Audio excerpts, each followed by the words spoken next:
India's electoral system, universal adult franchise. अच्छा, आपने सुना होगा इंडिया को डेमोक्रेटिक नेशन कहते हैं। क्यों? यहाँ पे इलेक्शंस हेल्ड होते हैं, यहाँ पे जनता में से कुछ लोग रिप्रेजेंट करते हैं, जनता उन्हें इलेक्ट करती है और वो जनता के लिए काम करते हैं। ये डेमोक्रेटिक नेशन के कुछ पॉइंट है, ठीक है। एक इसमें मेन चीज है यूनिवर्सल एडल्ट फ्रेंचाइज। इसका मतलब क्या है? यूनिवर्सल का मतलब होता है सब पे लागू होना, एवरीवन।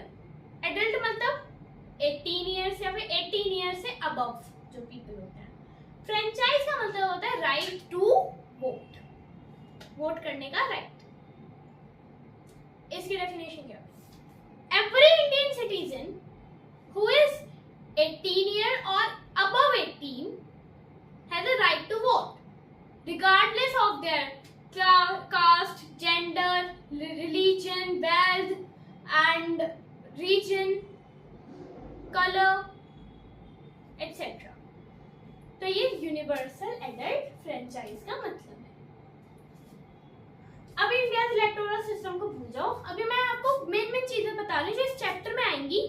बहुत कंफ्यूजिंग लगेगी आपको, बट इजी बना देंगे। अब आप एक चीज इमेजिन करो कि आपके स्कूल में 140 करोड़ स्टूडेंट्स हैं। क्या एक बंदा उस स्कूल को संभाल पाएगा, मैनेज कर पाएगा, बैलेंस कर पाएगा? ऑब्वियसली सी बात है, नहीं। उसे एक पूरी गवर्नमेंट चाहिए होगी, उसे एक पूरा सिस्टम चाहिए होगा उसे फॉलो, उसे मैनेज करने के लिए, ठीक है। वैसे ही कंट्री में भी होता है। India is a huge and populace country, number first पे आती है ना। तो उसे मैनेज करने के लिए सिर्फ एक बंदा तो काफी नहीं होगा, एक पूरा सिस्टम चाहिए हमें। इसलिए हमारे पास है एक पार्लियामेंट। पार्लियामेंट एक जगह है जहाँ पे कुछ रिप्रेजेंटेटिव्स हमारे इश्यूज को रिप्रेजेंट करते हैं, उन लॉज बनाते हैं, सॉल्यूशंस ढूंढते हैं, बजट पास कराते हैं, ठीक है। पार्लियामेंट में दो हाउसेस हैं, लोकसभा एंड राज्यसभा। लोकसभा क्या है? पहले लोकसभा पे आएंगे। लोकसभा क्या है? हाउस ऑफ पीपल है, मतलब लोग उसमें लोग हैं जो कुछ रिप्रेजेंटेटिव्स हैं जो कॉन्स्टिट्यूएंसीज से आए हैं, डिस्ट्रिक्ट से आए हैं, जिन्हें हमने इलेक्ट किया है।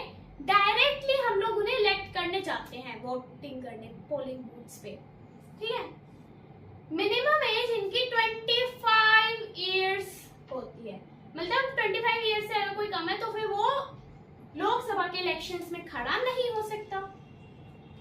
5 इयर्स के लिए इलेक्ट होते हैं। और इनका प्रिसाइडिंग ऑफिसर कौन होता है? इनकी बात सुनता कौन है ना?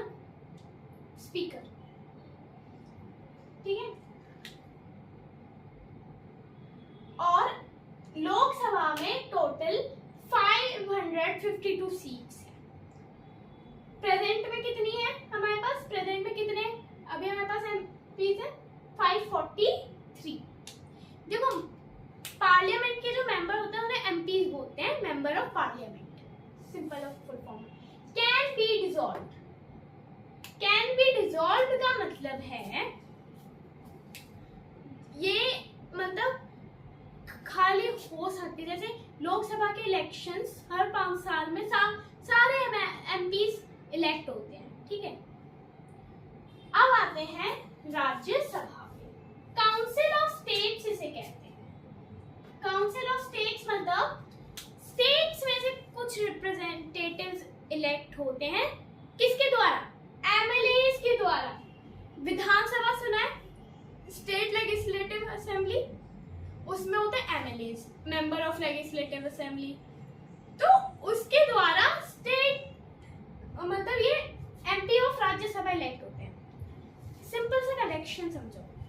राज्यसभा अपर हाउस है, स्टेट को रिप्रेजेंट करेंगे, तो स्टेट के ही तो लेजिस्लेटिव्स हैं, स्टेट के ही तो मेंबर्स उन्हें इलेक्ट करेंगे। स्टेट एमएलएस किसके होते हैं? स्टेट के होते हैं। विधानसभा क्या हो? स्टेट लेजिस्लेटिव असेंबली है। एमएलए क्या है? स्टेट की जो लेजिस्लेटिव असेंबली है उसके मेंबर्स हैं, तो वो तो उन्हें इलेक्ट करेंगे। समझ आया इतना? अब देखो, मिनिमम एज इनकी होती है 30 इयर्स। 30 इयर्स के अगर कोई नीचे है तो फिर वो राज्यसभा में इलेक्ट नहीं हो सकता, इलेक्शन में खड़ा नहीं हो सकता। 6 इयर्स के लिए इलेक्ट होते हैं। और एक बात और याद रखना, 1/3 ऑफ मेंबर्स हर साल इलेक्ट होते हैं, न्यू मेंबर्स आते हैं उनके लिए। ये इनका स्पीकर कौन होता है? वाइस प्रेसिडेंट होते हैं।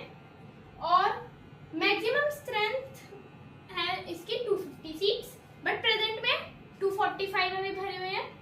और 233 मेंबर्स, जो 245 में से 233 मेंबर्स हमारे इनडायरेक्ट इलेक्शन से मतलब इनडायरेक्ट इलेक्शन से इलेक्ट होते हैं।